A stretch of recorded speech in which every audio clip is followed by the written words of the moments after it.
But we're already rolling, guys. So good. Mr. Massey, in our podcast, when we started the podcast, the idea was to just sit down with business owners so that the public could get to know them. There's no questions. There's nothing.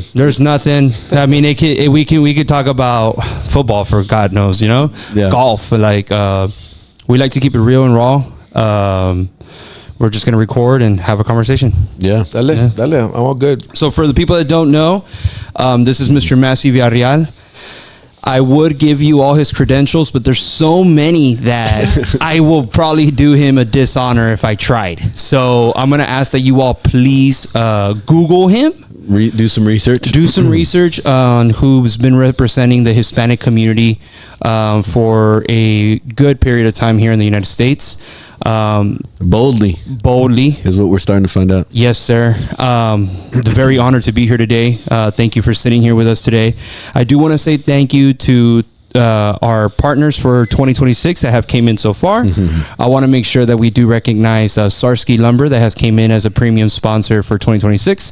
Mr. Mortgage has also came in as a premium sponsor, and also we have South Texas Concrete that has came in as a premium sponsor for this year. We want to thank you all so much. We need it. Yes, that's what helps us do this. Thank you all so much for the support. I also want to thank Ronnie for being here today. And this is Mr. Massey Villarreal. Awesome. Well, Mario, thank you, and Ronnie, thank you. Yes, thank you guys for being here, and it's an honor to be on the same battlefield with you guys, because only way we're going to win is to be collective on the same issue, and to see that we're going to win together, right? And we don't fail; we just work hard together, right? And we achieve. And I've been blessed to be recognized by my peers in the leadership role, but I will tell you that I've been a great leader, but I'm a great follower too. I can follow you guys in the work you're doing, and the time has come for people like me to be in the bleachers and stand and be an advisor and a coach. And I want to be part of the backbone of you guys are doing, because there's so much work to be done. And I stand on the shoulders of the guys that came before me. That it was unreal, the things that we're saying and the things we were hearing.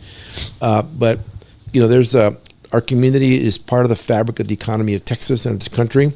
And I'm the son of a Mexican immigrant from Camargo, Tamaulipas. He came to this country at 17 years old. Norteño, a trabajar, and nunca se rajó. Yeah. I mean, I don't remember my dad taking a sick day from work, ever. Si iba con la gripa, si he'd go to fever, he always worked. ¿A quiere trabajar, mijo? Sí, yeah. And he had two jobs. En la mañana trabajaba en una panadería mexicana in Corpus Christi.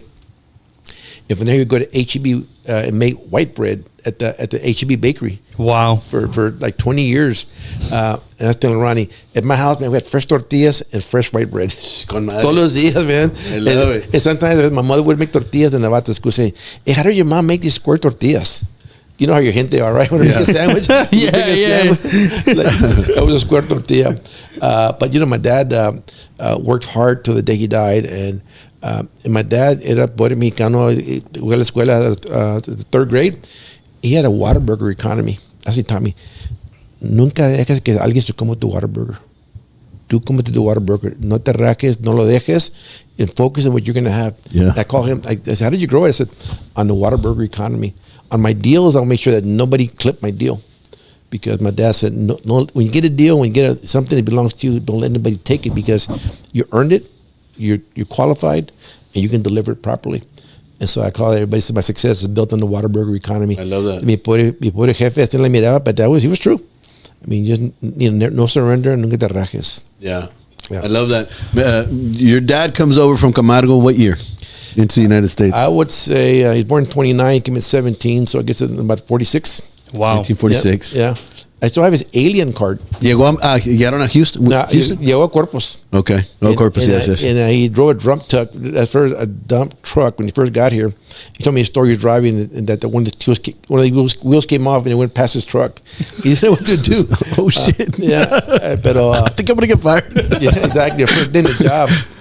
But he left the bakery business. He went to construction. And so he worked for Brown & Root, one of the largest construction companies in the world at the time. And he worked in all the crafts, right? Nunca se rajaba. Yeah, I can weld. Yeah, I can do pipe fitting. Yeah, I can do electro, carpentry, cement. And so in the summers, he took me to work in college. Hey, ponte a trabajar. He gave me a job as an assistant, and then I got work construction.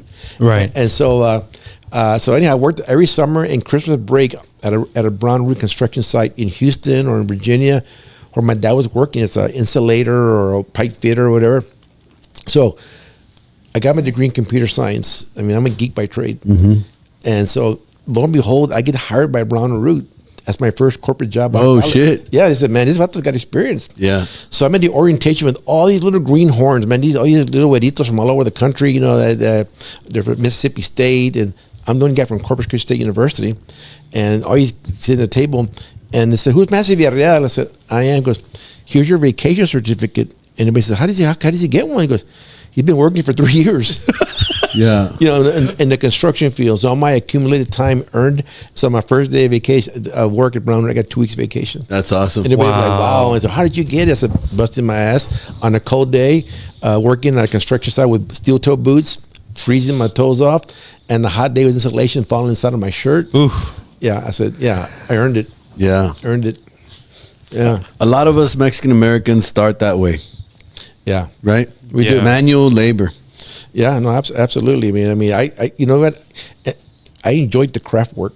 Yeah. Because it was algo de orgullo, right? I have pride with the work I did. It right? makes you value everything a lot more, and at least like, I mean, you grew up with the whole framing aspect of it, Levantando clavos. Yeah, and I grew up, you know, the same. Like, you know, my dad's a builder; he has a construction company, and I grew up around the business. He's taking a step back now. I run all the sales and everything for him. Like, I'll call him like, "Hey, we got these deals on the table. What do you think or whatnot?" Right? But it goes to a point like I have so much love to it. Like right now, when you were speaking about your father, me and Ronnie speak very highly of our fathers too, and I always listen to the way people speak about their parents, because I think like that's one thing that we can have, that the way you talk about your parents, it just sets, like, at least me, I want to be good for my parents. Yeah. I want to make sure that my parents feel proud. It's the values, right, that get instilled in us as little kids. And for some reason in our culture, it's you say it and it hits a certain string. Mijo, ponte a jalar. You've heard it. You've heard it. Yeah. I've heard it. And it matters, right? Because that's what we do. Yeah, no, absolutely. I'll tell you a story. When I turned 18 in Corpus Christi, graduated from high school, in that year in 1975, the law had passed that you could buy alcohol as an 18-year-old in Texas. Oh, wow. So I was a chingon, right? So I had the boys come over and one afternoon in the summer, and I was working with my dad, and the guys came over the night before and said, hey, let's drink your dad's tequila. We got the bottle out, it's in the backyard. 5 o'clock the next morning, my dad said, ¿Ya está listo? I'm not going to go today. I don't feel well. He says, okay. You want to drink like a man? You're going to work like a man. Lávate. Y así me llevó crudo to my first job site con el sol. Oh, my God. I mean, please, Jesus Christ, I'll never drink again in my life. Yeah. You know, Ave Maria, yo no quería. You know, it was that kind of oh, my gosh, it was horrible. But those are the lessons. Bro, Those are the lessons. Same stories, Yeah, bro. yeah. Yo llego tarde. I get home late. I get home late, from drinking también, same thing. I get home at like 2, 3 o'clock in the morning. Y ahí está, esperando. Yeah. ¿Y tú? Yeah. ¿Qué? Lectured me all night until the sun came up. Ahora sí. ¿Listo? Let's go. Vamos a jalar. Well, you know, I went to And college, you did it. and I dropped out of college. Y me casé. Like, I just want to get married. I mean, I like this construction work, and I work with my hands, and I enjoyed it, right? And my dad, every day I come over the weekend to visit.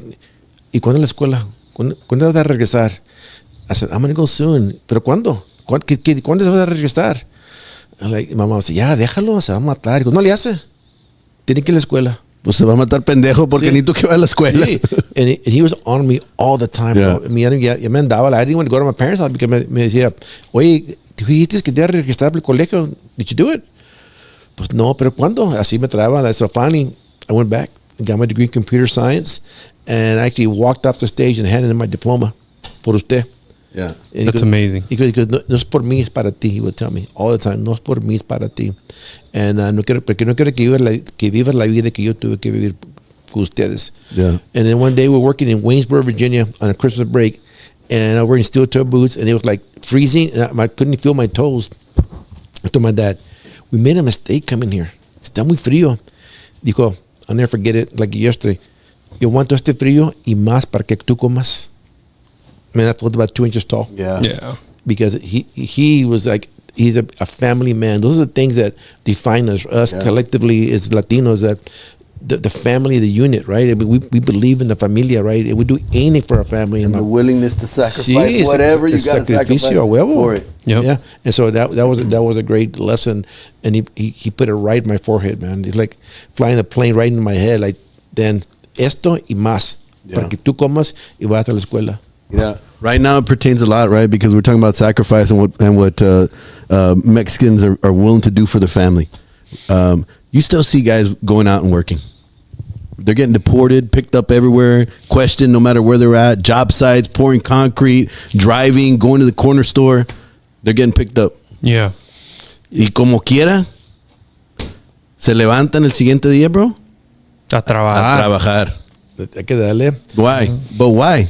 Well, it's part of the fabric of our creation as Latinos. We're hard working, determined, and we believe in God, and we believe in family, and we believe that in the unit of us. I mean, we're the nuclear family. Los protegemos. We want to go work, and we want our kids to do well, right? And so, por ejemplo, we do it as an example to our kids, right? And so I live in a nice house, okay, and so. I did a plan. The one right there with the lazy river. It's the one with the lazy river. Well, mine's he was testing us. He's like, "What do you think of that pool? Like that house with that big pool." Yeah, well, No, you know what? Even better. It's the one with the big gym. See, I like basketball. También. I need a golf course.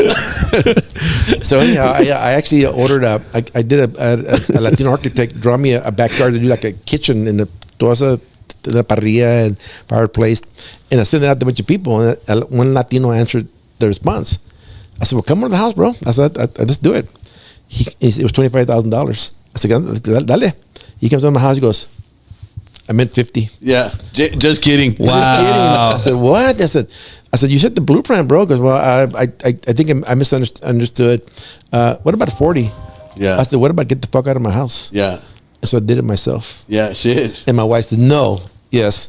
The next day I had like 5 crates of rocks show up in my driveway and 200 bags of cement. My wife said, "How are you going to do it? You run a technology company. How do you know how to do it?"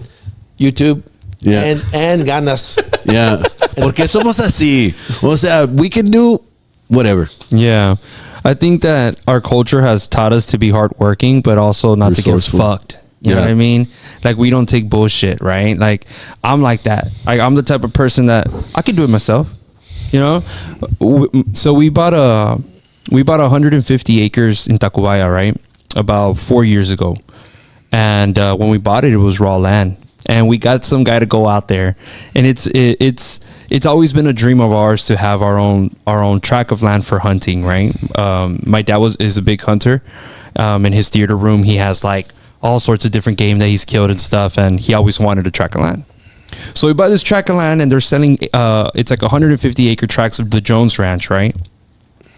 So we purchased this tract of land, but it was raw land. There was nothing. There was no senderos, no anything. So dice Papo, let's go get a quote. Y pues llega un señor, and he gives us like a ridiculous quote, right? And pues tenemos maquinarias, ¿verdad? And my brothers and I know how to move them. So I look at Dad. I was like, "Hey, güey, si quieres gastar esa feria, yo hago todo el trabajo y págame a mí." I'll do it for $5 less. So he said, "Pa, ¿sabes qué? Let's see how much we could get done." And right now, that ranch has 4 blinds, and each blind has 4. So it has 4 different axes in in any direction you could think of. There's beddings, there's all this. Y todos lo hicimos nosotros solos. Wow. Everything by ourselves. Nobody, like, every once in a while I invite some friends, like, you know, like hey, you want to go help us, like, you know, do something or whatever. Nadie se anima, man, because it's hard work, right? But that's the grit of our culture. Or like right now that you were like, you know, levántate or whatever. I will never forget a lesson that Dad taught me. We were partying in his backyard and drinking. And the next morning, he was building some houses in Kingsville. I went to school in Kingsville. I was studying natural gas engineering there. And he took us to Kingsville, and he had, there's not much labor. And he was building homes, and it had rained and he was like, "Hey, we're just gonna go throw sheetrock." And I've told Ronnie this story before. He takes us to the dump in Kingsville to go throw the sheetrock. Well, the hydraulics of the trailer weren't working, A mano. and you had to throw that a mano. And then the worst part about that is that it was wet. Más pesado. So it was horrible. Y luego, pues, you know what I mean? And those are lessons. You know, you go through those things and you come back out of them and things like that. Like what you just said. I was like, lo hago solo, güey. Yeah, no, you know, interesting. Yeah. That's why I built this backyard kitchen, and my son was young. You know, he's like young teens, and he says, Do me a favor and check if this is still working, because I don't. Okay, it I came hear back. you. Okay, Yeah. perfect. and my son said, "What did Grandpa show you how to do that?" I said, "No, Grandpa couldn't afford a kitchen like that." I said, "But I want to show you that we can do it." Because, but I said, on the weekends you're going to help me if you want to. You want to be inside with your mother, you know, under her skirt. You go ahead. You want to come outside with me? I'll show you how to work. He went out there sometime the weekend because he was a school kid, right? And so I thought, well, I wanted to see that, you know, it doesn't matter how much money you have. You have to be self-determined. Get the kitchen, get everything done. He went off to college, and he went to Creighton University in Omaha. It's a Jesuit college up there. No football team. It's a great basketball team. And I've been in the advocacy thing for a long time. I mean, I remember the first trip I did to the White House. Bill Clinton was president. I saw the pictures. Yeah. With everybody coming in. Yeah. So anyhow, so I've been doing it for a long time, and I tell my wife, it's an example for our kids because si se puede, right? And we are at the table, important. And so anyhow, so years, my son goes to college, and then I'm looking at Facebook, and he's in Washington D.C. and he's lobbying for immigration reform, and he says on the top, "I'm the proud son of a Mexican immigrant." Like, oh my God. He was seeing. Well, it made me cry, but I think he was watching. Yeah, right. And they're always watching, and brother. the important part is to kind of lay the path. Yeah. For your kids. And to me now, he's an advocate. He in college. He was in Omaha, Nebraska. That's where the school is, right? He was working at weekends relocating immigrants in Omaha, Nebraska. Wow. And I thought, oh my gosh! I said, I told my wife, I said, I'm going to call him to tell him, hey, don't hurt yourself and don't forget your homework, but. I was real proud of the fact that he was that service to others was important. Yeah, I always tell him, be a man for others, and he lived that. Be a man for others. You know, you said something very important right now. How does somebody go from graduating tech, you know, getting vacation on his first week of work to the White House? How does that happen? Well, you know, it's a long road, right? Well, it's a lot of confrontation. My headphones are keeping Yeah. in and out. As long as you all can hear me, there's something wrong with these headphones. Yeah, I can hear you. I can hear you. So I went to the Spanish Chamber event here in Houston. It's got to be 30 years ago, and there was a guy yelling on top of this into a microphone, "Que nomás nosotros, and we vamos a hacer, and we're going to do this, and we're going to make them do this for us, and I mean, we're going to make those people give you contracts." And I'm like, wow, okay. I mean, I'm sitting in the back of the room, thought, shit, I could never get in front of a crowd and talk like that. And so, and then I went to another event, and he was there again at the waiting in the microphone, and he was like a Latin American dictator. Yeah, we just letting him. Todo. Yeah. Sí, but con todo. Sí, he was like the guy at Millet from South America. He was just gritando. So when I asked him, "How are you going to do that?" He goes, "Like, don't bother me." Like, really? He goes, "Well, yeah. I'll let you know when I need you." I said, "I'm just asking you, how are you going to make these government contracts happen?" I said, "Well, I'm just going to push him." I said, "Push him how?" And he couldn't answer me. Yeah. And about a couple months later, that it was called the Texas Association of Mexican American Chambers of Commerce, TAMAC.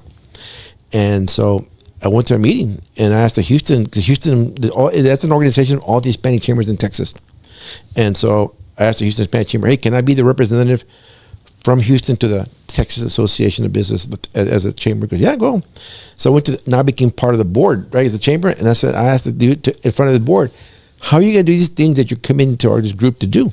Right, because it's a lot of talk, and if we're going to go convince members to join the Hispanic Chamber, you got to tell me how I could tell them that you're going to do it. I got to sell it somehow. Yeah, and so the thing is that he's like, "Well, you ask a lot of questions." I said, "Well, that's important." He said, "Well, I'll tell you what." I said, "Why don't you run for the board, and then you to the state board?" I said, "I will." I got elected. My opponent actually backed off the day of the election, so I became the vice chair of economic development for the Texas Association of Mexican Chambers. So I'm at the table now, and I'm listening to these guys, and they're just cutting deals for themselves. Like, wait a minute, this is not what I joined up to do. Yeah. And so I said, I tell you what, I'm gonna run for the leadership. And I ran like an election, dude.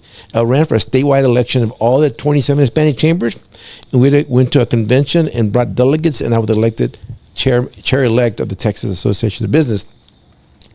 So I became his chairman, and I brought the Mexican American Legislative Caucus into the office of the chamber. I passed legislation, and then I got on board the U.S. Hispanic. The guy who was opposing me at the state is now at the U.S. Hispanic Chamber. So I went out there and took him out. And then I became chairman of the U.S. Hispanic Chamber. And so I got a lot of experience in doing the things. And I always tell my boards, stay focused and never try to be everything to everybody. Focus maybe 2 to 3 things that you're going to deliver. Mm-hmm. Because if you do that, you can rip your arm off and pat yourself in the back with it. Because a lot of people get in there and at least, man, voy a cambiar todo el mundo. Cuando levantan las manos, se mueven las montañas. No. Move one mountain, get one thing done, get it done, and then build on that. And so when I became chairman of the U.S. Hispanic Chamber, the whole board said, I'm going to treat you guys like you're kings because there are 24 board members from all over the country. In your backyard, you're the great white shark. I mean, tú eres un chingón back in San Francisco, New York, Puerto Rico. But here, we're all peers. I said, all I'm asking you to work half as hard as me. And if you don't, I promise to spend the rest of the year taking you off this board. First day. So I said, but I'm gonna treat you like the red carpet, like the way you should be. So I took the board all free to Honolulu for a retreat. Mm-hmm. So I flew the board members and their spouses. And I got sponsors. We flew to Honolulu. And I said, 3 things, guys. He said, pelearon for 2 days. Okay, we need to do like the Hispanic beauty contest. And I said, no, stay on the mission. What's the mission here? The mission is to promote Latino business and create wealth in the Latino community. Stay in the mission. I fought them. And so at the end, we came out with 3 things, and we got them done. 1, create a TV show that promotes Latinos in a business format. No low riders, not a guy leaning on a cactus with a long sombrero, nothing like that. It's about promotion. Number 2, create the first private equity fund for Latinos. And number 3, back in the day, in the 90s, if I walked into a bank and they said, hey, I want to apply for a loan, and I got denied, the bank didn't track my ethnicity. They tracked that a male age 50 to 60 went in a census track and was denied. They never knew my ethnicity and what I asked. So I think it's to force the SBA and the Office of the Comptroller of Currency to track loans by ethnicity. So the board says, okay, let's go do it. So I went. Wow. So I went and that was y'all. That's a big one. I was the chairman. So I went and met with the president of NBC, Dennis Swanson. I said, I want a show that portrays Latinos in a business format. We're part of the fabric of this country, and Latinos are the fastest growing segment of business. And I said, I want a show, and I want you. And then on top of that, I want to own the rate card. In other words, I want to charge commercial time on what I ask him. He goes, I don't think I can do that. I said, fine. I'm going to ABC tomorrow. What? Yeah. I said, I'll give you 10 working days. Yep. And he called me back and goes, it's done. So he gave me a TV show. It was called Hispanics Today. It was in 14 markets after Meet the Press on Sunday. And then, I have no idea what I was asking for, but I got it. Yeah. Right? And we got it with that one. See, what I get. But we had a TV show now. And then from that point to the time it went away, it went from 14 to 88 markets. And it's syndicated, right? So we made a shitload of money. I went to all the bank CEOs in the country. I said, I want to try to start the first Latino private equity fund, and I want you to fund it. How much you want? I need $10 million to fund it. That's a lot of money. Yeah, I know. I said, but I'm a big market. I said, if you do it, I said, you'll be the first one on the block to own it. So I went to Wells Fargo, Bank of America, Bank One, and all these guys. And Jamie Dimon was the president of Bank One at the time. And I went to him. I said, do you have what it takes to be the first investor here? He said, let me think about it. He called me a week later. He goes, I'm in for $10 million. So then I went to Latinitos, bro. Dude. Then I went to the president of Verizon, Ivan Seidenberg. I said, do you have the stones to match my 10 with your thrift plan to be first Latinos? Another 10. And then I spent a year trying to raise money, and I got the $20 million, and my term expired as chairman. And so that done. And then I went and met with the head of the SBA, Aida Alvarez. You guys heard of the drink that Puerto Ricans drink called coquito? Yes. That's Puerto Rican eggnog. Yeah. Okay. I didn't know that it was loaded with alcohol. Yeah. Me dieron un pinche vasote así, and I love eggnog, que me lo empino. And everybody's laughing at me. They go, you're going to be drunk. I go, dude, this is so good. He goes, yeah, dude, So they take me to this meeting with the head of the SBA, and I lied into her. I mean, like, what the hell? Why you belligerent? See, casi. Because she wanted me to sign an agreement with the U.S. Bank Chamber and the SBA. I said, I had nothing for my people. I said, this is for you. I said, I am not going to sign an agreement that has no value for my community. Don't you ever invite me to something like that. And she said, all right, on my staff to leave the room. And they get out. She says, don't you ever talk to me that way again. I said, don't ever invite me to a shitty meeting like this again. I'll never. I said, I'm going to take you down. And we decided to go away. And about a week later, she said, hey, let's put some meat on this bone. So now we're tracking loans by ethnicity when you get accepted or rejected by a bank. So I can tell now that the Latino, these banks were not doing, and they were doing deposits, like to say here in Houston, right? They don't want to put a bank depository in the barrio because nobody deposits money. They want to put it in the rich neighborhoods only. Well, that violates the CRA, the Community Reinvestment Act. So I had all that data now in the bank going, oh shit, man, they got it. He got us by the balls, and that's the 3 things I got done. Yeah, in 1 year. In 1 year, Yeah. That's impressive, brother. So the thing is, I always say to Latino leaders, be focused, and you're better off to be narrow and focused than broad and don't get there. Porque el que dice, el que mucho abarca poco aprieta. Yeah. Yes, sir. Old saying my dad tells me. Yeah. And so I've had a lot of leadership in that, and then Governor Perry appointed me chairman of the Texas Department of Economic Development on September 11th. I mean, I'm in the building with him when the second plane hits the building. And, how was that experience? oh, dude, it was scary. I was super scared. In fact, I had flown into Austin.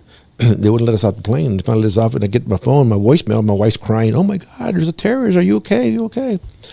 So yeah, okay, I'm going to go see the governor. And then of course the academy went to shit, and I'm chairman of the agency. I don't even remember, but there was the Queen Isabella Bridge in Harlingen. A barge hit it, and a piece fell off. I remember that. Yeah. And cars fell in. 2000, Yeah. 2001, 2002. Yeah. And the governor said, "Go down there and get the people off the island." Dude, I'm an IT guy, Yeah. and so by tú sabes. I'm an IT Hey, pero fuck it, I'll Sí, do it. como raza. Hey, está bueno, me I'll do it. No le hace. Hey, le hablo un primo, un Sí. tío. ¿Puedes o no puedes? Dame si puedo. So I called the Army Corps of Engineers, and we floated the people off the island. Yeah. And so I became part of the economy. So we went and created we call it the Texas Enterprise Fund. I asked the governor, I asked the speaker, I need $5 million to close deals. He goes, no, you want that money for your rich Republican friends. I said, no, I want it for your rich Democrat friends too. We need a deal in Texas that when they come to me and say, hey, man, I want to do a Toyota plant in San Antonio.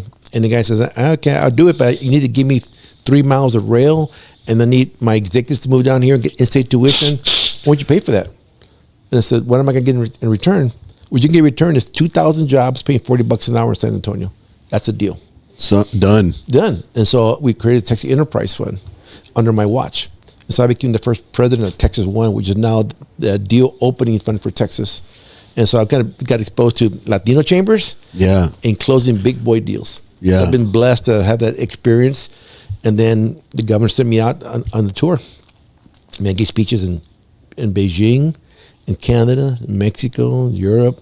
At the Bote Mexicanito de Corpus. Yeah. I mean, I was in the big boy table. When did you get to the point, Mr. Villarreal, that you, or maybe you haven't, where you look back and say, shit, I accomplished. I don't. And did you ever think that was going to happen?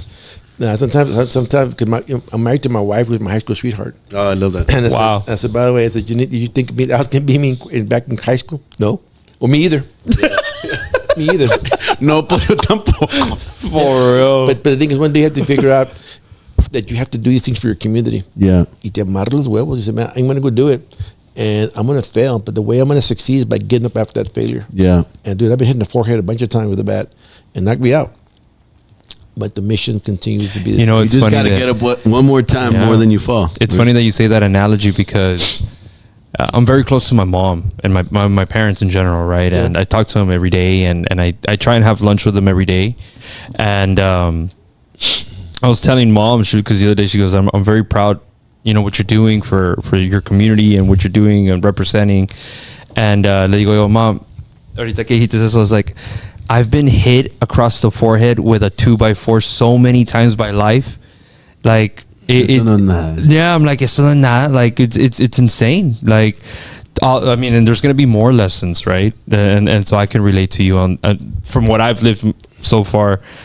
Life has been, you go to college and what you studied wasn't something that you thought it was going to be, and I got an opportunity here with STBA, and I fell in love with whatever this job description is. I fell in love with it. Yeah. Whatever it is, because it's continually moving. Yeah. Right. Well, I think you're building, right? You're building communities. You're building jobs. You're helping families to make a living for themselves.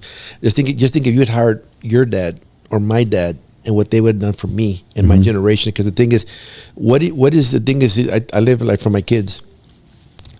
I drive a truck.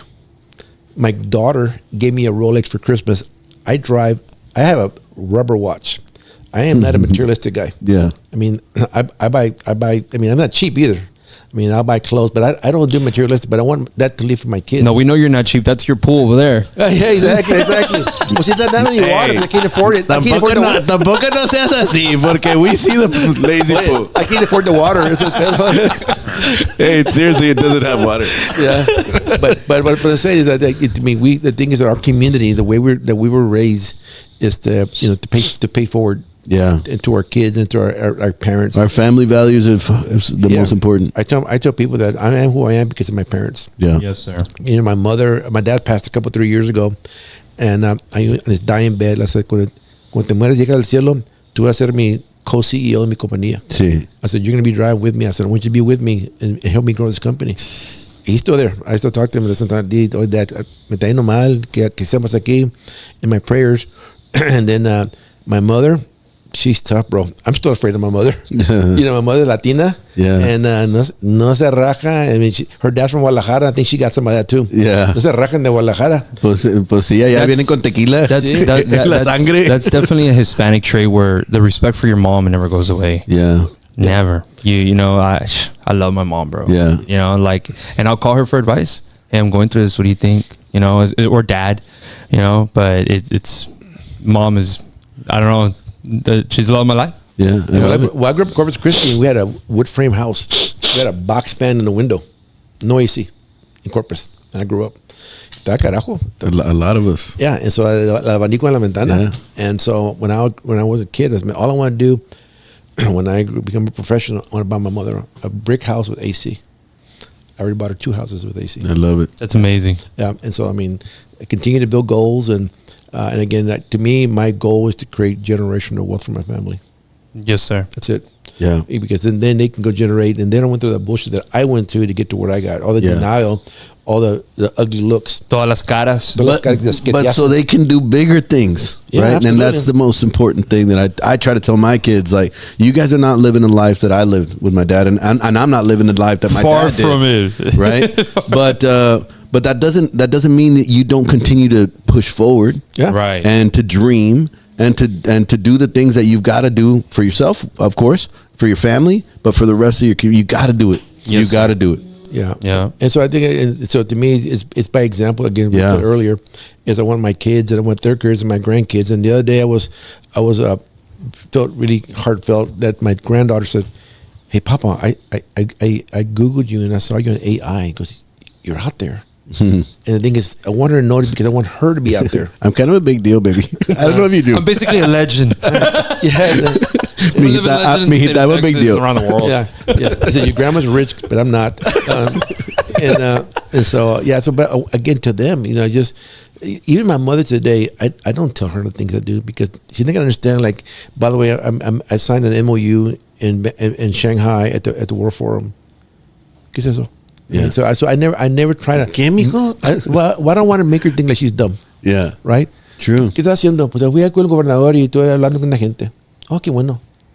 That's it. Because if I go say, hey, I signed an MOU with the guy from the petroleum exporters in Shanghai, and I'm making myself sound like I'm bigger than her. Yeah. Yes, sir. And when I makes a lot of sense. When I go give speeches, I never give an I speech. Yes, I'm a chingon. I did this. Look at my hand. When I move, the mountains shake. And right. I said, man, I mean, it's not about that. At my company here, I bring every employee here that I have here that's here in the Houston office, and I said, look, first of all, this is my office, and you're welcome here any day. anything you want to come in when I'm not here and you want to go through my drawers, go ahead. There's nothing here secret. And there is, you need to let me know because I don't know. I said, because this is an open door. And one thing, if you're a manager, you are not allowed to yell at another employee because I don't yell at my employees. And if I do, I'll fire you. Yeah. And the last thing I want to tell you, that if somebody offers you a job that pays you more than I do, and if you don't take it, I'll fire you because your family comes first. Because it came down to the family, this business was doing so bad, I decide whether my kids get shoes or your kids get shoes, my kids are going to win. Yeah. I said, I want you to look at that. I just had an employee right now, he quit. He said he got paid $65,000 more to go to another company. And he called me, man, because I remember you told me because I have to do it. I said, well, good, because I'm glad you told me because I was going to fire you. I'm not taking it. He said, but can I have the door open back to you because, you treated me so good? I said, absolutely, door's open, bro. Yeah. And so, el respeto que te dan, and you have to get respect, you have to show respect. Yes, sir. And so I teach that to my kids. And what we're doing on the immigration thing, I mean, I'm a legal immigrant. My dad's passed. He was a permanent resident. My mother's born in Texas. So a mí nada me queda. Why I do it? It's because one is part of my faith, and one is that this community of ours, in partnership with our culture and things, we come to this country to live el sueño americano. Mm-hmm. Like we believe it. Like the Germans did, like the Chinese did, like the Europeans did. They came to live the American dream. We are contributors to this country. We are contributors to the economy. We're hardworking. We're the core of the things that a lot of Americans don't want to do. All of us eat chicken. Nobody wants to pluck a chicken. Mm-hmm. I send my kids to a university, private university, pay for them to be presidents of companies and to be CEOs. But unfortunately, somebody's got to dig a ditch and lay cement. And those kind of jobs are respectable jobs, and they're great jobs, and people like to do them. And we should respect the people that want to do that, and not disrespect the people that look down on those kind of employees. Even if they're immigrants, they want to come to this country. The process is broken. If there was a legal process to come here to this country and get a work permit, it would work great. 100%. But there isn't a process. Right. The process is broken, and to me, the failure of Congress to act is de facto amnesty. They say, no le hace. Just let them come. And the Biden thing, it hurt. I mean, it brought a lot of people, and it hurt our politics. Because like people say, look, the open border, a bunch of people, and this is political, right? This is left and right. It's been a political football. Yeah, and the thing is that our community has become the piñata. We get beat from both sides. Right. And the thing is, I told you guys earlier, Barack Obama could have passed immigration reform in the afternoon that he passed Obamacare. He didn't, because it's a political issue, a problem. And I think that the time has come for us to have a solution, have a work permit, have people ability to come to this country and contribute and work. Our raza, our community, we don't want anything illegal. In fact, we hate illegal. Mm-hmm. Yes. We hate drug lords. We hate people who sell fentanyl. Mm-hmm. We want those people gone. Right. Because that's not what we do. Right. Yeah. And it doesn't represent us well. No. No. And the thing is that, some people put on TV that there's fentanyl and they're showing us. But the thing is that you watch any narco movie, right? And there's all this money and drugs. It's American dollars. Mm-hmm. It's American consumers. Yeah. And it's not our community. We don't have money to consume those drugs. No, it's not pesos. No, it's not pesos. And the thing is, we have to tell this country, by the way, this is economics 101. This is a supply and demand. There's a demand of drugs, and that's why people are buying it. So the thing is, the U.S. has a problem, right? A problem of drugs, because we're the consumer of this market. But we go back to immigration reform. We need to reform the system, and we need to reform asylum. I mean, if you're in a country like El Salvador, or you're being oppressed, this is this country was. Well, that's why there's a Statue of Liberty to harbor in New York City. And the thing is that we need to continue to be in an open world. And the thing is that this is an opportunity for us to vote. This is not Russia. We can say things to our government. We can protest peacefully, and we shouldn't be tackled by people because of our skin color. We should respect the law. But by the same token, we need to respect our community because we're contributing to the economy. Right? We're not takers. Right. We're part of the fabric of the economy. One of the things you just said, this is not Russia. You can peacefully protest, and I believe we live in the greatest country in the world. I believe that just this, what we're doing today, being able to have a conversation with somebody like yourself and be able to talk about real issues that are facing not just our community, but the United States right now. because since we started voicing this, since we got on the front line of or just trying to raise awareness to what's currently happening, you know, Ronnie and I have gotten death threats. We've gotten phone calls from people telling us they're going to kill us. We've gotten mail. Ronnie's famous in Washington. They keep saying letters from Washington, emails, and it's like you see all that, and I'm like, what I think to myself is, do people not understand that everybody has the right to express how they feel in this country? Just because, hey, Mr. Massey, you like the color blue, and I say I like the color yellow. Why would you and I be enemies? It doesn't make any sense. Yeah. And I don't believe that what we're preaching is we're not preaching any hate. And we're just raising awareness to an issue that we have. You know, our communities are being terrorized. You know, and it's very, very sad to see the amount of hate that. You know, we've gotten a lot of praise from people, but when you see these letters that come in, I think you were in Cabo, or where were you? Puerto Rico. I was in Puerto Rico. Yeah. He's in Puerto Rico, and he calls me, and he's like, I think I had just gotten back from Cabo, and then you left to Puerto Rico right after me, and I think I was in Vegas. I got back from Cabo, and then I went to Vegas or something like that, and he's like, I don't know if this is like, are we doing the right thing? Like, I mean, of course it puts fear. Yeah. You know what I mean? It's the first time that I've ever gotten hate mail. Like, bro, I'm sorry I'm laughing, yeah. but No, I mean, it's funny now, but shit, really? It's not a note that you like me, check yes or no. Yeah. No, No, it wasn't one of those. That would have been badass. yeah. Anyway, I told you I was the national chairman of Hispanic Republicans for George W. Bush, right? Because I think George W. Bush got it, right? Because he was, he would talk to us in Spanish. When he had parties at the governor's mansion, he had I would love tamales. to meet that guy. I feel like that guy's one of the boys. Dude, he is. He's one of the boys. So anyhow, I was the national chairman of Hispanic Republicans, and the RNC allowed me to use her mailer to raise funds for Latino Republicans, right? Candidates.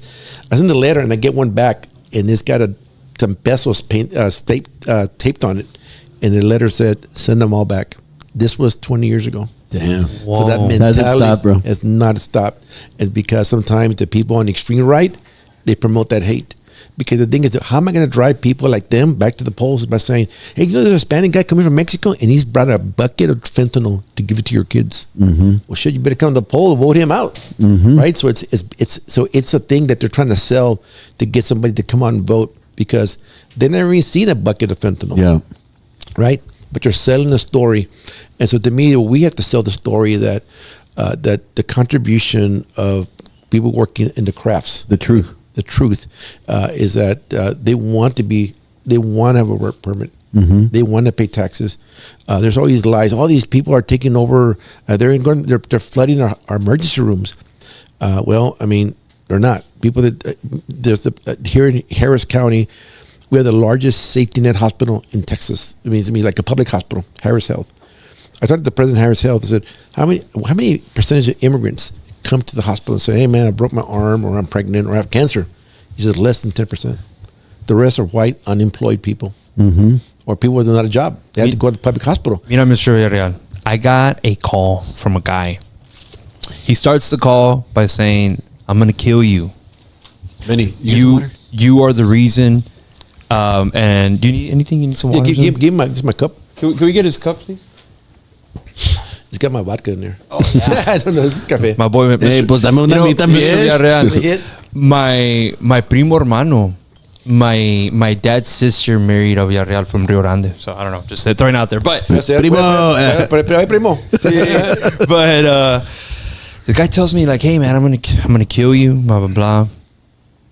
And he starts going off, and I just stay quiet.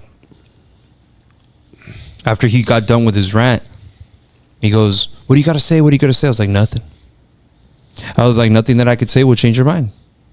You've already made it. Yeah. I was like, I respect your decision. I was like, and I hope that you respect mine. And like that, right? Yeah. And the guy's like, I don't understand. I'm telling you all this. You're not going to retaliate. I was like, no, sir. I was like, but I'll talk to you. What's going on? What's wrong with you? I was like, do you need some work? I can help you get work. And the guy goes, I don't want work. He's like, because you're going to get me work where I have to do labor. He's like, I want, if you're going to help me get a job where I'm the boss. He's like, I can run projects. I can lead people. I can tell people what to do. And I was like, but They was like, nah, man, you got the wrong idea. I was like, that's not the way it works, right? Spoke to him. You said, I know an IT guy in Houston. You can take his job. I spoke to him for a while. I got his name, right? I got his name out of him. I got where he was from. Where are you from? Where do you live? What's your name? So guy apologizes to me. Told me thank you for hearing him out. I sent it to my boy. I'm like, I need you to give me all the information on this guy. Turns out he's 5-time felon. He's been through all sorts of different things. And he was using the whole immigration thing to say, this is the reason I can't find work. To vent, yeah. Yeah. You know, and that's very unfortunate because I really believe that our media is a weapon. And our media for a while keeps putting into our culture, into our nation, that Hispanics are all rapists, killers, Propaganda, and drug bro. dealers. And that media has to stop. That agenda of stereotyping a race because of what you saw on Netflix.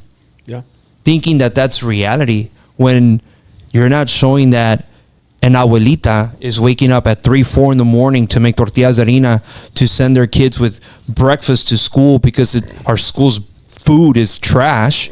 You're not showing the man that's waking up at 4 or 5 in the morning to provide to provide a life that is better from maybe a life that he left behind. Right. You know, and we see this and we're like, man, when I was on that meeting. Which I had forgot about the meeting. I was running around and I was actually about to have a board meeting with the board of STBA, and I was like, guys, go ahead and get the board meeting started. I got to step out. Remember that? Yeah. I was like, I got a meeting with the American, ABIC. Yes, sir. Yeah. The American Business Coalition and Immigration Coalition. I had no idea what I was walking into, and you know that's where I first saw you. And I never thought that you'd reach out to me afterwards or anything. During. Yeah, you texted me. I text you during. Dude, we got to get on the same team. No, thank you for that. Yeah, absolutely. No, absolutely. I mean, hey, look, this is. De eso se trata. Well, la cosa es que people say, man, how come the Latinos don't have like a Jesse Jackson? I said, like one guy like in Point that's helping. I said, because we have 1 million Latino Jesse Jacksons in our community. I said, because I got 5 guys in the room that can do the same thing I can and say things on the same. We're on a message. We have more leaders. We don't have jefes. We have leaders that can lead in unison. And the thing is, what we failed to do is to deepen and widen the bench of Latino leaders. The African American community has Jesse Jackson and a couple other people. Like, okay, it's good for them. But what happens when he goes away? Yeah. Where's the bench? We are creating a bench of Latino leaders. And so that's the difference between us and them, is that we can collaborate with a lot of individuals on the same level, same playing field. Mm-hmm. And none of us is, better than the other. And so it's important. And that's why when you got on the thing and I listen to, oh my God, a young guy. Oh my God. I don't want you behind me. Yeah. I want you ahead of me. Yeah. Yeah. And I'm here to push and make you succeed. And I can help your organization to succeed. I mean, dude, I do that all the time. And I tell people, you don't even have to mention my name because I'm not looking for credit. I got shit here. I got trophies here that are hidden in the box.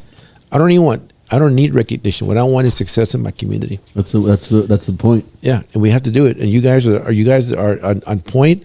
And to me, is that anything I can do to help you guys succeed. We're gonna need the help. And the thing is that you just gotta be. We have to become almost diplomatic. We can't be D's and we can't be R's. Right. We have to be Latino. Yeah. Right. I always tell people, about a month ago, a woman ran for city council race here, Alejandra Salinas from Laredo. She had an African American opponent, and they called me, dude, I don't know, you can support her, but you think you can support her? I said, well, I don't even know her. I said, well, can you go meet with her? So I met with her, and I met at lunch. I saw her picture. Okay, that's her. And I sat down to her, and I said, well, tell me about yourself. And I'm a lawyer. I've done really well, $1 billion lawsuit. Buena gente, right? I said, well, tell me about your family. Well, here's a picture of me and my wife. Okay. How do you tell a lady that her wife's prettier than her? Yeah. It was hard to sell. But the thing is that I said, she has the right vision to be a leader, right? I didn't care if she has an alternate lifestyle. Mm-hmm. She had ganas for my community. So I took my political affiliation hat off and said, I put my Latino hat on and said, I need her to win. Yeah. And so I leaned into her campaign. I did a fundraiser for her, raised $85,000 at a luncheon. And she whips this guy. The opponent's treasurer called me, man, it's not fair what you did. So what I do is, you tipped the scale for her. I said, it was a skin color like you did yours. Yeah. It might won. And the thing is, sometimes if I had been like the right, oh man, you know, we don't do gays in the Republican Party. Bullshit. Yeah. Because, you know, I wanted to help her because the Latino community. And people say, what do you, I mean, did the Republican Party do things for you? I said, when I go to HEB, I don't pull out a Republican card to HEB. They don't take that card. Right. It's an economic development card that I wrote my business. And to me, I had to help other Latinos to take their card to HEB. And so to me, again, it's the mantra is to create wealth in the Latino community and influence in the Latino community. How do you deal with Latinos that aren't doing for the Latino community? You get that. There's a lot of guys, and you just have to make them a leper colony. Because if you start talking that you're not doing shit, I'm ignoring you. Talk to the hand. Because a lot of them. Mi atención. Yeah, like, you know, I'm not even gonna spend any time with you. I'm not gonna make sure I'm gonna support your opponent, and I'm gonna make you irrelevant. Mm-hmm. Because I want to work with guys like you guys that are doing things. Ganas, right? And again, if we crash through the wall, we're gonna do it together because we believe in the mission. Yeah. And so those guys, it's about self. And when you're about self, you can't be about team. Right. Yeah. And I always tell people there's no I in the word team. Yeah. Yeah, there's only A for asshole. Yeah. Yeah. Okay, people do that. They get in chingones and like, oh, okay, you know. And I've seen those guys before, man. Like, get out of the way, you're bothering me. I said, bro, I'm gonna run you over. I'm gonna plow you over. Yeah. Because I see the vision, and to me, you know, let's work together. And like you said, the guy who threatened you, I mean, people are just misguided, and they're just they've been fed a kind of a byline. The Latinos are takers, and they're drug lords, and they're carrying a bomb in a backpack across the Rio Grande border. If it's a bomb at the Rio Grande border, it's probably an OTM, other than Mexican. Yeah.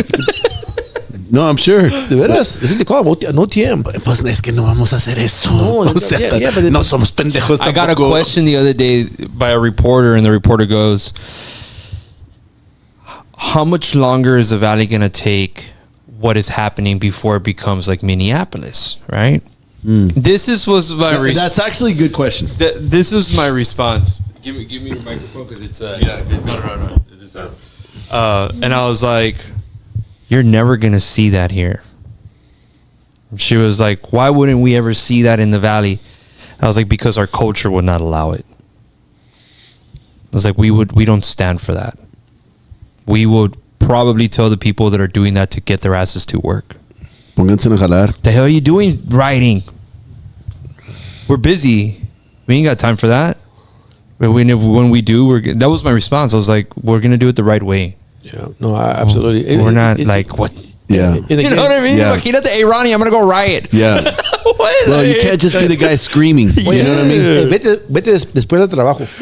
Yeah. Hey, pero, después de las 5. Después de las 5. You got work, you got to do. Imagínate. And that's what I was like, that would never happen. Why wouldn't it happen? I was like, our community will not accept it. Yeah. We are a peaceful people, man. Yeah, we're not here to cause trouble. Yeah, but the days of carrying a push cart saying, hey man, you know, get rid of ICE. You know, I tell people that you can march all day long and that sign doesn't move anybody. What moves the sign is what moves the agenda is to get inside the room and have the conversation right here, saying, by the way, what can we do in constructive dialogue?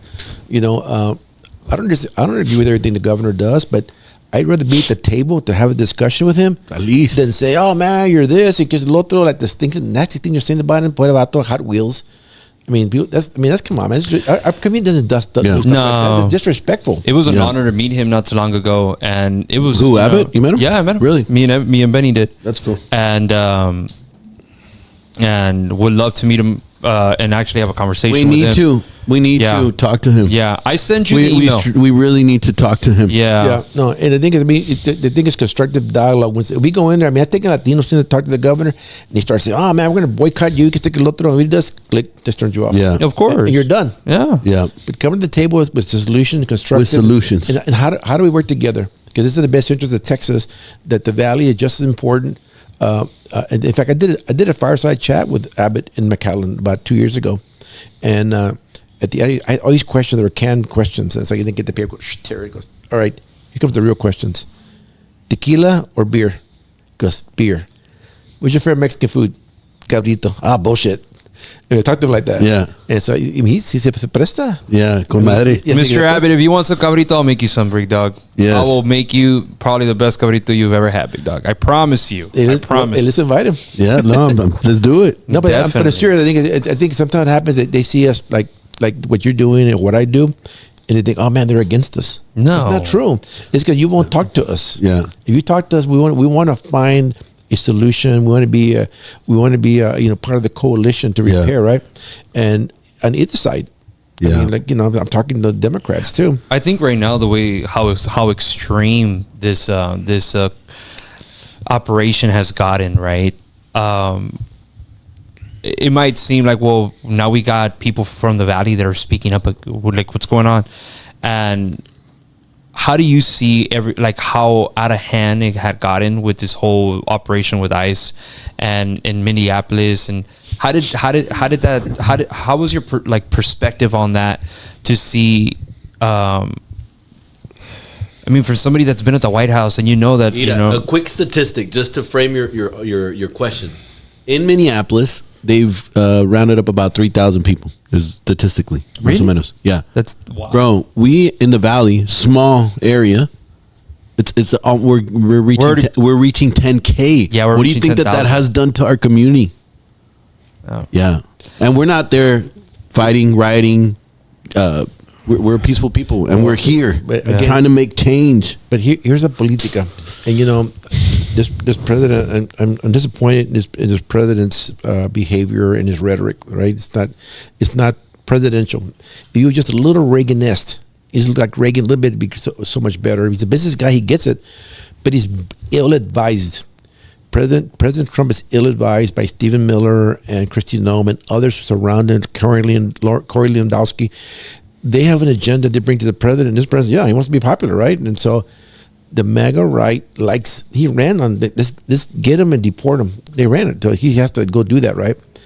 But I think this president really would get it if somebody would talk to him like you at the table. Say, by the way, Mr. President, we are for securing the border. We need a secure border. And we'd be great if some guy comes here with a bunch of tattoos in his face and is abusing kids and stuff. Yeah, shoot him in the face and send him back. We don't care. We'll help. We We'll believe help. it. Yeah, it will help, exactly.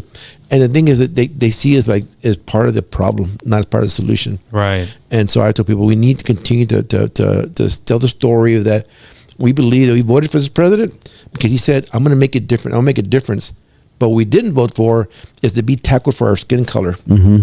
And the fact in Minnesota, he's got these members of Congress and the former vice president candidate that attacked. What's his name? Walsh. Yeah. And the thing is that he sees that as a personal attack.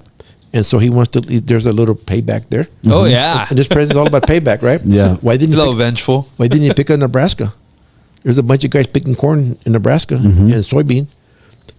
But in Minnesota, there's a bunch of Somalis because what's his name is Omar. What's his name? Mm-hmm. Yes. The I don't remember her. Ilhan Omar? There you go. yeah, she's Somalian, right? And so the thing is, Oh, the congresswoman? yeah. So she's in there, and she's been she's part of those the AOCs and her and the other ones that are anti the president. Well, I mean, he's got people saying, "Man, kick him back," and so he picked that one, right? And so to me, he could have picked he could have gone to California. Oh, yeah. There's more Mexicans in California than there is in Mexico City, and he could have picked them, but he picked somewhere where he had a personal bone to pick. Why South Texas though?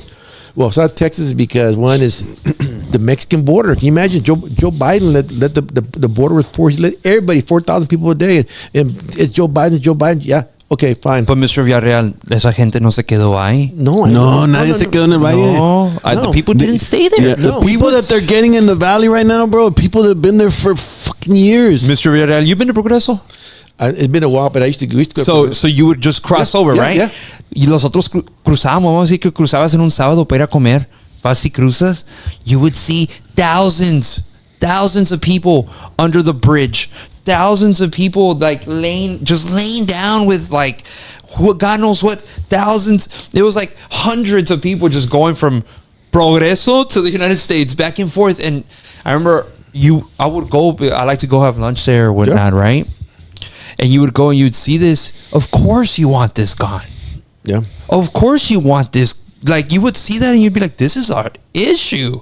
So then you have Mr. Trump come by and be like, hey, we're going to deport all these illegals that the Biden administration let in. Yeah. How are we not going to back you up? We were not okay with that. Yeah. Of course we wanted you to do that. We saw it firsthand, and those people didn't stay there. They didn't stay in the valley at all. You would see them. We would, like, let's say we would go on a trip wherever we would go. You would get on the plane, and it was full of illegals. Yeah, no, I've been like even flying to DC and a lot of raza. But the thing is, he picked an argument because, again, the border, he's porous and got shut the border, and then we put a wall, big beautiful wall. I mean, it became a camping thing. But Christine, I'm still painting it out. the mural, her La Chula. Yeah. But the thing you think about, like the Chinese, they come to this country, they're students. I bet you can do a background check on how many students and where they are today.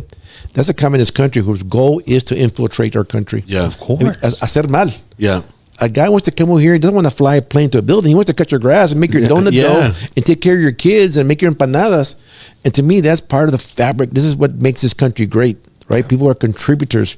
The people want to come to this country, like the Chinese mafia, the Russian mafia, those guys that want to come sell drugs and prostitution and sex slavery, pick on those guys. Yeah. Then you're going to impress me. If you're a nice guy and you go pick on the Russian mafia, a ver cómo te va. Hey, I will applaud you. Yeah, dude. I'm on your side. I'm on your side. Spray them in the face and shoot them in the back. Yeah. Yeah, because we all like that.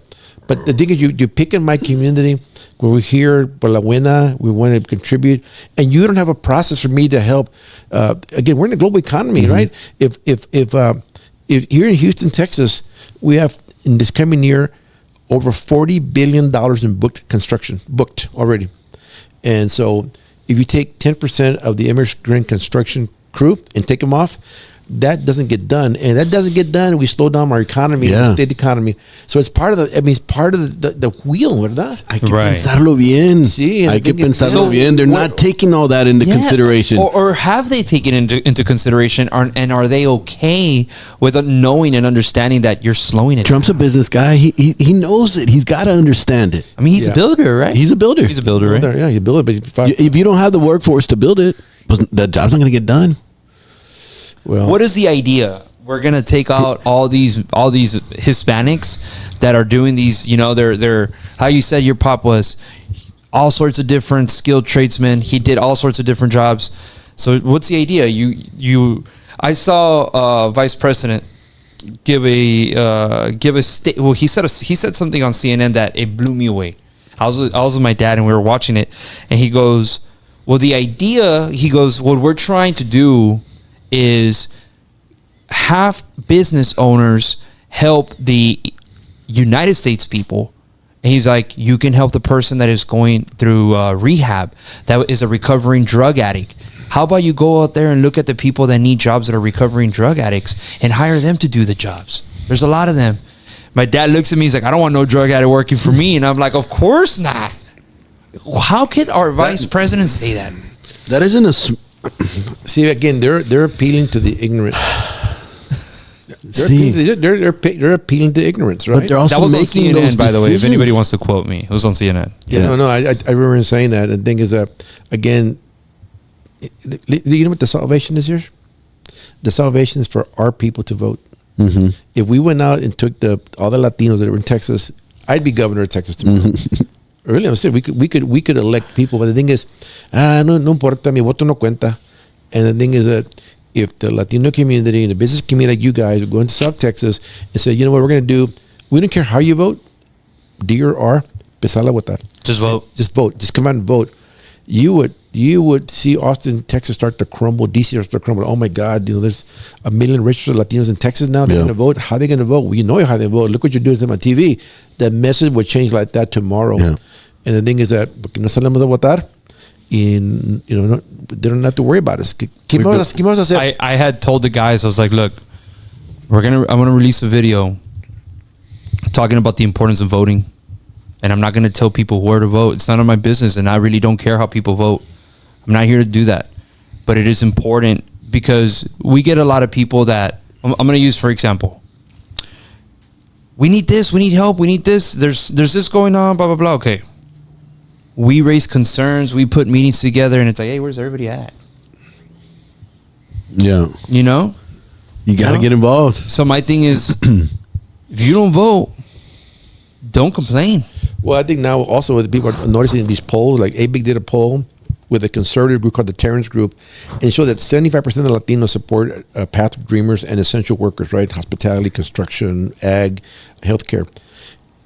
65%, I think is a high number, of conservative GOP voters in battleground states that the president has to win support the same thing. So why isn't the Republican Party listening to a Republican pollster? Because it doesn't move the polls. But what's going to happen this November? Well, I think from recent polls, and then I was quoted in the Wall Street Journal about 2 weeks ago, and basically I said that the Latino community, talking to Latino leaders, conservative leaders, said I made a mistake voting for Trump. Yeah, I said this is not what I voted for. That's the word on the street. I voted to secure the border and deport the criminals 100%. We were led to believe something that it wasn't true. Yeah. We were deceived. Yeah, well, it was a great they deceived us. Yeah. You know, and we want until this day, I'm pretty sure for the Hispanics here, we all want the same thing. Yeah, take the bad guys out. Yeah. Yeah, or take the bad guys out. If you committed a crime and ICE has detained you because you committed a crime, you go and you shoot somebody and they say you're not a citizen. You get an ICE detainer. Well, you should be that ICE detainer has the right to work with the county sheriff and get you and take you. There's a bunch of those. Take those. We already know where they are. I mean, you can go and run a query and see that there's a bunch of guys that are being retained for criminal aliens. Should just pick those. That would get you $3,000, 3,000 people a day, because there are criminal aliens that need to be here, and they're not just brown. Yeah, they're Chinese, they're Koreans, they're Russians, they're Canadians, and the thing is that this administration needs to figure out that we're not the bad guys here. No, you're actually getting rid of one of your best assets. Yeah. Did you see what they did last night at the city council meeting here in Houston? Have you seen it? Se hizo un pedo. Se hizo un pedo. They have been. The problem is that I think there's a misunderstanding by some of the people that are protesting, because they don't want the mayor working with ICE. But the rule is that if Houston police pull me over for a violation, right, that I had an accident or I committed a crime, and I don't have a proof of citizenship, there's a law that requires them to contact ICE. So, by the way, I have Massey Villarreal here, and I don't even know where he's American or stuff. And so ICE puts a detainer on me to find out where am I from. And I'm not here, and I commit a crime. And so the fact that the Houston HPD has to work with ICE is the way it should work. The fact that Houston police should not be immigration cops. I mean, in a city like Houston, there's rapes and murders and traffic accidents, and viejitas crossing the street, get hit by a car every day. That's the job of HPD. They have a job, yeah. But when they find a criminal alien, then that's the cooperation with ICE, and people don't like that. But that's the rule. That's the law. We find a criminal alien, you have to work with the local thing. But the job of Houston HPD, they have to enforce law. It's a huevo, and people don't understand that. It becomes, oh my God, the mayor's working with ICE. It's not true. It's not true. It's just they don't understand the reality. Right. And this is, there's criminal aliens. They're white criminals here. Arrest those too. ¿Y eso para dónde lo mandamos? Cuando mandamos para Inglaterra, right? Put it back in the Mayflower return trip. Thank you for coming. We'll see you guys later. Ponle el Titanic. Vámonos. Sí. But I think with this whole situation, I think if anybody is apprehended or is anybody stopped, just comply, man. Yeah. Comply. I mean, don't.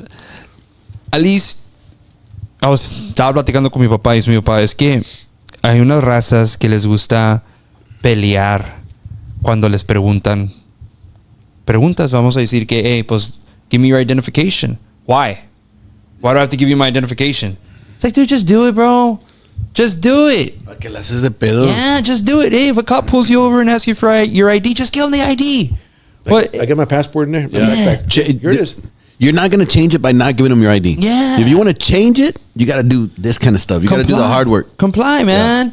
Hey, I have an uncle that's a sheriff. I have cousins that are agents. Digo yo, dude, just comply. If they stopped you, there's a reason. Yeah. You know, like Yeah, my brother had a tail light broke in his car. He gets pulled over by the police in Baytown, Texas. And the guy gets out with his hand by his gun. And he says, "Where are you from, boy?" And my brother says, "Sir, if you allow me to reach in my pocket, I'll get you my honorable discharge from the U.S. Marines." Yeah. No mames, güey. O sea, cálmate tus pedos. Yeah, compadre. dude. I mean, I'm a defender of this country. Yeah. You know, but you looked at me with my skin color and Yeah. said that must be fucking illegal. Yeah. And that's the problem we have. It's a perception that the media is not helping. Yeah. And it's then propaganda. And then the extremes on the right and the extremes on the left. it's a weapon, man. I see it and I'm like, dude, when is somebody gonna just be like, dude, you're lying to the people. You're not just lying, you are hurting people now. You're creating hate and you're creating fear. Yes. And that's where it's what? like when people ask me, like, how do you think people are going to vote? The reality is when you already put when you put fear in somebody's stomach, you're never going to win them back. Es un sentimiento. Sí. No cambias. And the thing is, again, you know, I'm trying to work with ABIC to have a solution, right? Because protesting in front of ICE and getting shot on the right saying, "I'm going to kill you," are no solutions. Yeah. Oh. The thing is that this is a country of laws, and we want to make a law to make it legal to have a rightful way to be a lawful working citizen. Mm-hmm. And there isn't. You know? Let's figure it out. And the thing, we're not saying, "Hey man, you got to give the guy a work permit and you have to give them a house." I mean, this morning I heard that Obama Joe Biden brought people in, flew them to the city of their favorite. They want to go, and they got a free flight and a phone and a house and 3 meals a day. Like, that's not what I want. That's not what people want. No. Pues que con madre. No. Yeah, No. like, yeah, dude. We come to this country to work hard, and it's Yeah. what it's you're making donut dough. You have to show up at the Shipley's there at 2:00 in the morning and make masa para las donuts. A toda madre, ¿cuánto Yeah. pagan? ¿Y cuándo puedo empezar? Yeah. Right. That's our community. It's not like, well, wait a minute. Where's my free cell phone? Where's my free house? Where's my this? That's not us. That's bro. not No. us. That's somebody else. Right. And the thing is that, you know, we have to, that's changed the perception that our community is a taker. We're contributors. Yeah. Yeah. Big time. Yep. Oh, well. All these buildings, we're sitting on the 8th floor of Mr. Villarreal's office, and you see all around here in Houston, and there's so much construction, so much building, so many houses. Man, I would bet my life on most of that. Big percentage was Mexican labor. A lot. At least a Mexican hand. Maybe 50% is not even high enough. Maybe Yeah. it's 80, maybe it's 90. Yeah. But come on, man. None of this would have gotten built without. I'm gonna tell you something funny and probably make you laugh. So, my wife is a very, very close to her parents. She grew up in a rancho, literally a ranch. Her dad has chivos. That's why I'm like, hey, Mr. Abbott, if you want cabrito, I can make you one, like a fresh one. It won't even be frozen. It'll be ready in an hour. Yeah. You know, Like, pick it. Yeah, like we'll have you pick it, man. And if you want to do the honor of taking them out, we'll let you. But no, I'm just playing. But she comes from a very strong knit family, right? She goes, I used to tell her I'm not Mexican. I'm not Mexican. And she's like, why do you not accept the fact that you're Mexican? And I'm like, because if tomorrow the United States goes to war, I got to go fight for the United States. Of course. I'm not going to go fight for Mexico. Yeah. So what does that make me? An American. I'm a Hispanic. And I think it's funny now because in a weird way, it's like life was like, cómetela, güey. You know what I mean? Exactly. No, exactly. Yeah. And we have a lot of pride for standing up for our community, and only rightfully so. I believe that every person, whether you're Mexican, Anglo, Black, Chinese, you should have pride from where you come from. Of course. And you should respect the people that have sacrificed their lives to get to where you are. and you should honor them. That's the beauty of the United States, that you bring all these cultures together and create something incredible. Hey, Yeah. so I'm on the board of the World War II Museum in New Orleans. Year ago, it's the best museum on the United States. It's a badass museum. 500,000 Latinos fought and died in World War II. And 500,000 Latinos 500,000 fought and died in the World War II. There's a book called Patriots of the Barrio. It's a great. I'll get you the book. And it's the book talks about these guys came from El Paso and Del Rio. And it's funny, you can read the book. El Chango, El Pescado, El Tonto, whatever. They had these nicknames. Everybody gets a nickname. Everybody gets a name. El Catan, we had these names, but they fought for this country and bled for this country, right? So, I mean, our community, and they came from Mexico. And in fact, there's a story in there, some kid shoots an expert with a handgun in San Antonio and says, go get a hamburger at some place in San Antonio. And they walked in and said, by the way, we don't serve Mexicans here. And so they went back to the base. And they brought their white commander, and he said, "What happened? Why you let the guy?" He goes, "Well, they're Mexican. They can't eat here." Because you can't eat here either. They told the guy, if you're supporting them, you can't eat here either." Okay, he went back to the base. Said, "Nobody in his base can go eat at that hamburger joint." Oh, yeah, no, yes, it's cool because we don't apply our economic pressure. Yeah. And so we have to figure out how to do it. One is the economic pressure. Bank of America doesn't like it. Chase likes it. And so I think we're all repartidos por todo.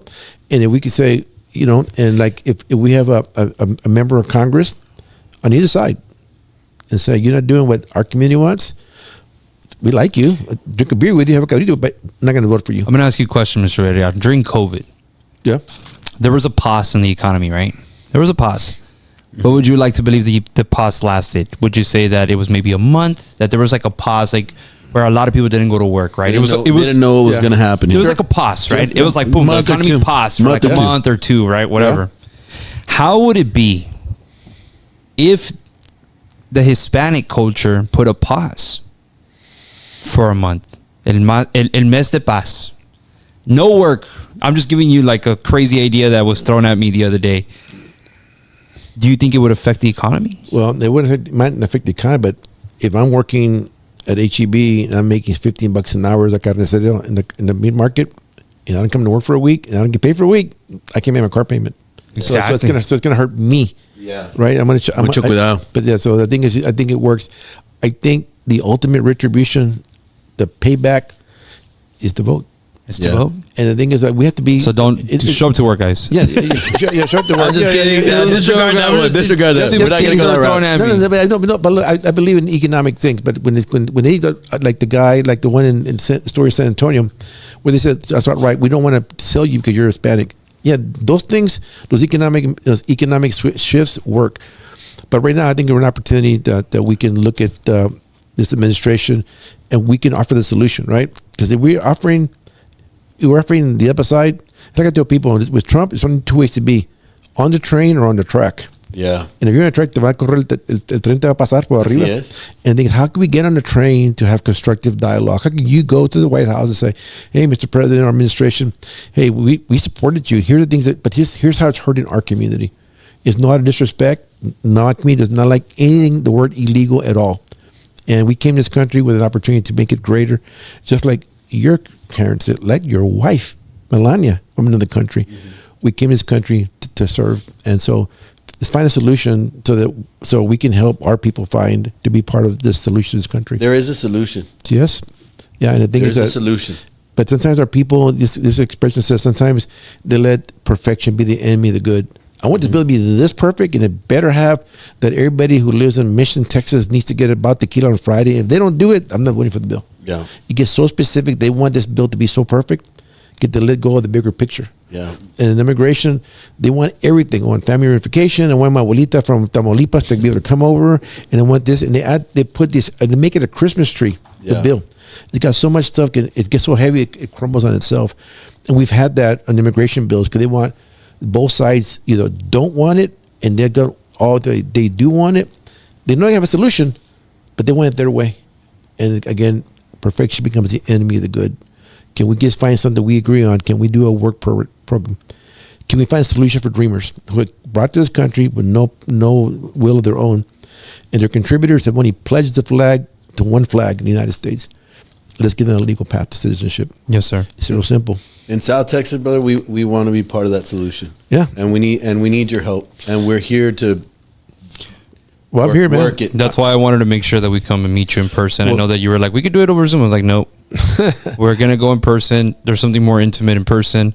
And thank you so much for giving us the time of that to come on this podcast and to be able to have a conversation.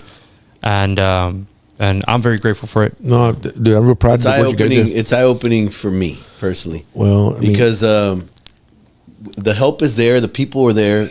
We just gotta come together.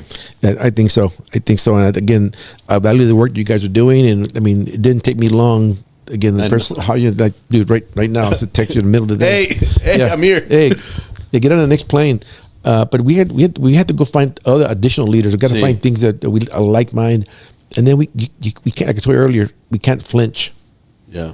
You know, I'm gonna take out your association. Okay, go ahead. Like the guy said, I'm gonna kill you. We'll make another one. Don't flinch. I just heard him. I heard him out. I was in my mind. I'm like, you're done. Yeah, exactly. People say, I'm gonna sue you. I said, okay, get in line. Yeah. I said, I have 2 lawyers in my office. They get paid the same salary from 8 to 5 to sue you 50 times every other hour. It doesn't cost me any extra money. Just keep hitting the button. Yeah. Repeat, send with your name on it. Send. Yeah. And I'll hire more. Yeah. How many more do you want? Yeah. Yeah, I get a lot of that. I've been sued for $1 million. Like, pff, yeah. And it's for nothing. Get in line. Get in line. I've never lost a lawsuit, Yeah. It's amazing. but I haven't done anything wrong. Yeah. Right? It's just intimidation, bro. Intimidation. Y no hay que dejarse. See, but I think my lesson to you guys today is like, let's be constructive in our dialogue, right? Because if we get on one side of the aisle or the other, no te oyen. Only one side hears you. Right. The one that you're on. And to me, like I said, you know, I'm having a call with a D today. By Pulido. Sure. I could be a total right wing nut and say, ojalá que gane Monica. Hey, I want the first person that's gonna take care of my community. Yeah. Okay, because at the end of the day, I want to be the bad guy too if I don't. Yeah. And so to me, when you guys, like we talk to Abbott and when you talk to Cuellar, we talk to anybody like, hey, we're constructive, want to be part of the solution, and how can we work together with you to find the middle? Right. And because it's not a left or right, it's an economic U.S. problem. Yeah. Yes, sir. Yeah, dale. Yeah. And we got a coalition. And I'm Yeah. in, man. I'm in. I mean, just Yeah, get to me let's do it. what's in. What I've learned from you, Mr. Villarreal, yes, we got to work together. We've got to pull those strings. But the most important thing is you got to be bold. You got to be bold. I remember when Hey, you text me yeah. and you were like, ¿Cómo me dijiste? No te dejes. Yeah. Yeah. You can't, man. You cannot because the I chinga. appreciate you, brother. Yeah, no, because I think I do, man. people like the guy who called to threaten you. That's their gig, man, to make you bend over. Damn, Le tengo más miedo a la persona que no me hable. I tell people, I'm more afraid of my mother than I am of you. Right. My mother whipped my ass. Eso no trae nada. No, No. not at all. It's gonna have to take a little bit more than that, right? Yeah. Because when you're doing it for the bigger cause, man, that's nothing. No. Yeah, like I tell my kids, when you do something for the right, you can't be wrong. Yeah. And whatever you do in the dark is going to come on the light. We talk Yes, about sir. it. We would talk about that all the time. Yes, sir. Just do the right thing, bro, and you're gonna be fine. Yes, sir. And like even if you could, like the other people, other building associations, hey man, we're supporting Abbott. We are too. We are supporting Abbott too. Yeah. We want to support Abbott into doing the right thing for our community. Yes. Right. That's the right. Yeah, That's the right response. Support him in helping us. Yeah. We're all in. We're not against him. We want to talk to Mr. Abbott. Can you make that happen, sir? We're going to work on it. I can never commit because members of Congress and members of elected officials. But we can get you a cabrito. Yeah. Hey, I guarantee you. Dude, I want to say, hey, let's fly down to Edinburgh, and we're gonna have a cabrito in your honor, and we'll bring your friends. We Yeah. could do it, man. We'll make it in the chimney for him. We'll treat him right. I mean, look, we are not right. We're not left. Como dices tú. Yeah. Yeah. Aquí estamos para poder trabajar con nuestra gente. We're here to honestly find a solution to this. If there's any that we can get to, we're not right. We're not left. We talk to everyone and everybody, from Miss Monica La Cruz to Mr. Bobby Pulido, from Vicente Gonzalez, Henry Cuellar. All of them. Gina, contact us. Hey, we are here to use the platform that we've been able to create with our hard work for our people. Have you guys talked to Eric Flores yet? He's running for Congress. Yes. We have. Yeah, I have. He wants to come on the podcast. His father was Quino Flores, a Democrat, ran for was in the state house. Right. And so I talked to Eric. I've talked to him before, and I'm helping 4 Latino Republicans right now. Abraham Enriquez up in the Panhandle. Here, Crystal Sarmiento running CD9, Congressional District 9. Here in District, got Larry Rubin here, helping him, and you know, I mean, all the ones that can help. And I helped Eric, like, hey, dude, here's my check. And so, but I want to do well. I don't want them to depart from who we are, right? Right. You don't have to be a right winger to not support our family, our community, because the values that they're talking about, the right, economic empowerment, family, and religion. That's us. We believe in that. Yes, sir. Yeah. But I don't like in the extremes of, you know, send them back, tackle them because of their skin color. Those are the things that we should turn around. And the Republican Party is waking up. Ted Cruz has come around. I mean, I've had a conversation with Ted Cruz, and at first I was a Ted Cruz hater. Yeah. And I sat down with him and, holy shit, I guess I've been reading the newspaper too much. And I talked to him, and he said, dude, I said, we're together. And I mean, he said, but you have to come out to me. I said, you're an elected official. You're in a glass tower. And so all I can see is what I read in the paper, what I see you on TV. And I don't think you're in my camp. And then depending how they even chop that up and throw it in the media. Yeah. Like, and I said, yeah. who really knows? I said, but the thing is, you have to come see me. You have to. And if there's a problem, is that you're my senator, like you are a Democrat senator, and you have to help us, even if I didn't vote for you. Yeah. And he gets it. And the thing is, I'm trying to get him more out there, and he's coming around. But dude, I mean, those guys are. I mean, they contacted by the biggest corporations, right? And here we are, kind of running small businesses and trying to be relevant. yes, sir. But you're making them relevant in the valley. You're making them relevant. So no let go, man. No. You guys are, you know, like the people tell my wife sometimes, how was your day? And I tell her this every day. I feel like I was in a blender and hit frappe. So all I'm doing today is dodging blender blades. That's what we're doing, right? Yeah. You're dodging blender blades because everybody wants to kid you and knock you out. And the thing is that, you know, all I want to do is to provide value. And it's difficult. Yes, sir. It's difficult. And we're running business at the same time. Yes, sir. And so the thing is that, con mi papá, si no te puedes ayudar solo, no puedes ayudar a otro. Yes, sir. So make sure your business is doing good. Stay positive, and be relevant. Yes, and sir. I'm here to help, man. I'm being the bleachers. We're here to help too, sir. You know, I'll be the player coach. Yeah. We're here to help too. Yeah. We appreciate that. Whatever we can do. You know, hey, Por favor. hey, I'll come down here to Cabrito too. Yeah, let's Vente. go. Vita. Cuando quieras. Well, you're not. He's not. GPI, you dice. gotta come. Like you're more than. I would love for you to come and meet with our board Yes. when you can, and you know, we have a very strong group of men and women in our organization that care. that really care. Yeah, no, absolutely. I mean, on 2 conditions. One, you don't give me a trophy or a plaque or certificate, and you let me pay my own way. I mean, the thing is, I can guarantee you the first one. We ain't giving you no plaque. Yeah. You gotta let us buy dinner. You know what I mean? You gotta let us buy dinner. So these things I have a thing. I mean, I don't even know what to do with them anymore. I have like 5 of those cases full of awards and plaques. Mr. Villarreal shows up and they're already holding his plaque. See? Like, thank you for showing up. Hey, where's my box of cigars? I don't know what you got. I'd rather have a cabrito. Right? That's the reward. You consider it done. We got you. You consider it done. No, to me, I just want to get the board excited. Like, dude, you guys are doing tremendous work.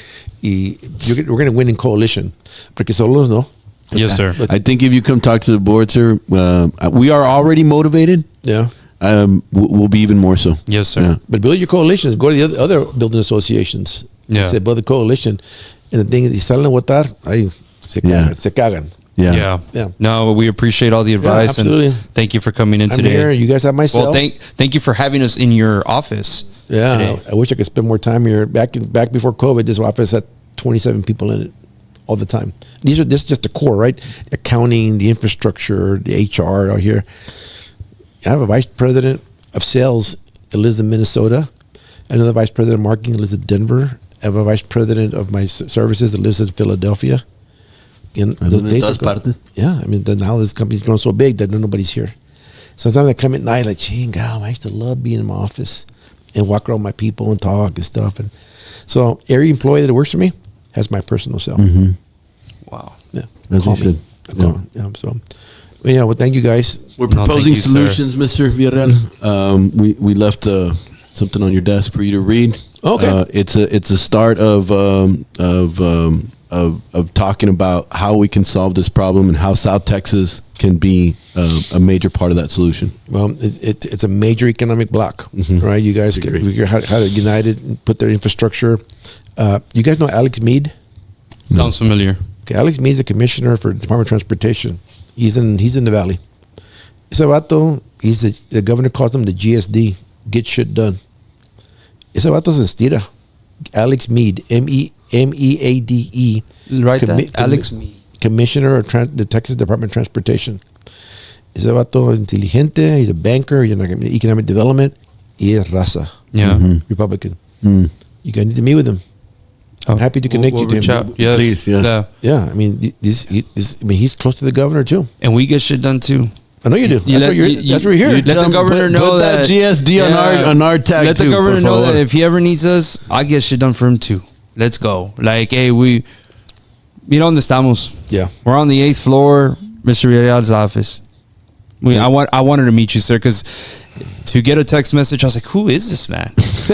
And then I was like, I looked you up. I was like, why would this man? And I was like, even text me.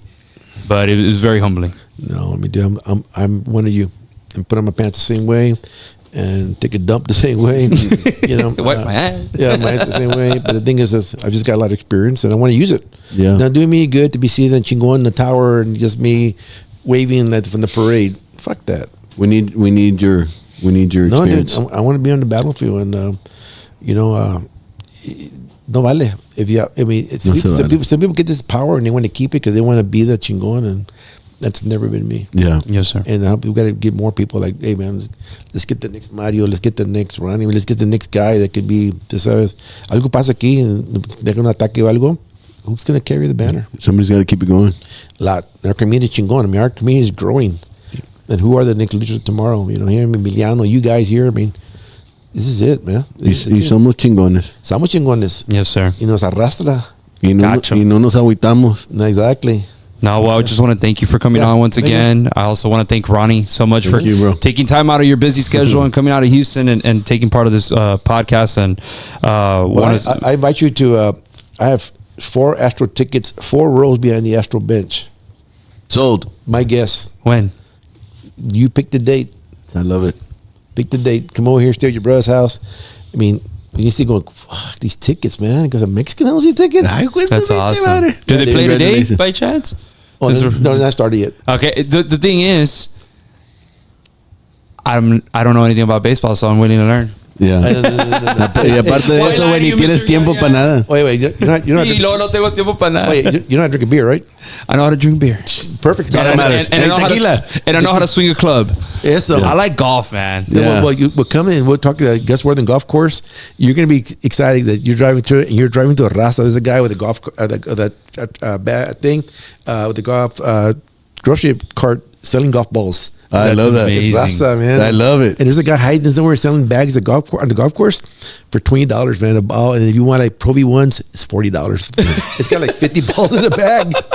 I mean, what about he's making the living? I said, ¿qué tal la bolsita? Dame unas 20, que den 40. Ya comes bien.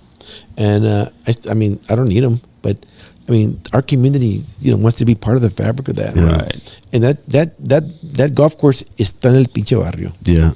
But no, pleasure. Thanks for coming to Houston. Cuenta conmigo. Estamos del mismo partido del trabajo. And que Dios los bendiga. And thank you, sir. Diosito nos cuida. Sí. A lot of success for you guys. Thank you, sir. Yeah. Thank you so much. Thank Awesome. you to anybody that listens to this podcast. Once again, I want to say thank you to Ronnie. And I want to thank our sponsors for the year again. Very honored to be here with you today. And I hope that this conversation inspires somebody to go out there and be bold. Thank you so much for everything. Yeah. Love it. Thank you. Gracias.